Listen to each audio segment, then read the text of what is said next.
4.5 പതിറ്റാണ്ടുകാലത്തെ ഇടവേളയ്ക്കു ശേഷം വെള്ളാറ്റഞ്ഞൂർ ദേശക്കുതിര വേലൂർ മണിമലർക്കാവ് കുതിരവേലയിലേക്ക് ജാതിമത ഭേദമന്യേ പ്രായമായവരും ചെറുബാല്യങ്ങളും ഒത്തുചേർന്നാണ് കുതിരയെ മണിമലർക്കാവിലെത്തിക്കുന്നത്.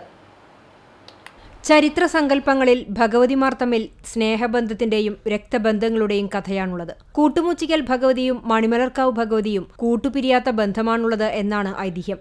45 വർഷങ്ങൾക്ക് മുമ്പ് ദേവീസങ്കല്പവുമായി പട്ടുകുതിരയും കുട്ടിക്കുതിരയുമായി മുതിർന്നവരും ചെറുബാല്യങ്ങളും വേലയിൽ പങ്കെടുത്തിരുന്നു. വെള്ളാറ്റഞ്ഞൂർ കൂട്ടുമൂച്ചിക്കൽ ഭഗവതി ക്ഷേത്രത്തിൽ നിന്നും ആർപ്പുവിളികളോടെ കുതിരയെ എഴുന്നള്ളിച്ചിരുന്നത് കണ്ടവർ ഇന്നു കുറവാണ്. ഒരു ഭരണിവേലയിൽ സ്ഥാനത്തെ ചൊല്ലി തർക്കം വരികയും കുതിരയെ ഉത്സവത്തിൽ പങ്കെടുപ്പിക്കാതെ തിരികെ കൊണ്ടുവരികയുമായിരുന്നു.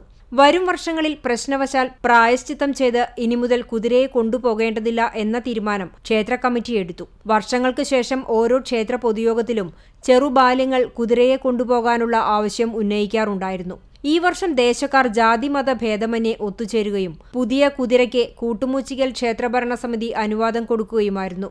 നാട്ടുകാർ ഒത്തുചേർന്നതോടെ പുതിയ കുതിരയും കുതിരപ്പുര ഉണ്ടാക്കുകയും ചെയ്തു. പട്ടുചുറ്റിയ ഭഗവതി കുതിരയ്ക്ക് മുകളിൽ വെള്ളോടിയും പട്ടുകുടയും ചേർന്നാണ് പുതിയ കുതിരയെ നിർമ്മിച്ചിട്ടുള്ളത്.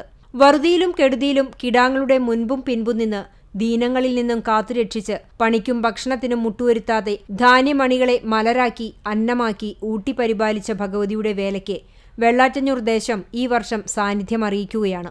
നാദവർണ്ണങ്ങൾ പെയ്തിറങ്ങുന്ന കുതിരവേലയ്ക്ക് നാടിളകി, ജനത ഇറങ്ങി. പട്ടുകുതിരയുമായി ആർപ്പുവിളികളുമായി സ്വപ്ന സാക്ഷാത്കാരവുമായാണ് കുതിരവേലയ്ക്കെത്തുന്നത്. CCTV news.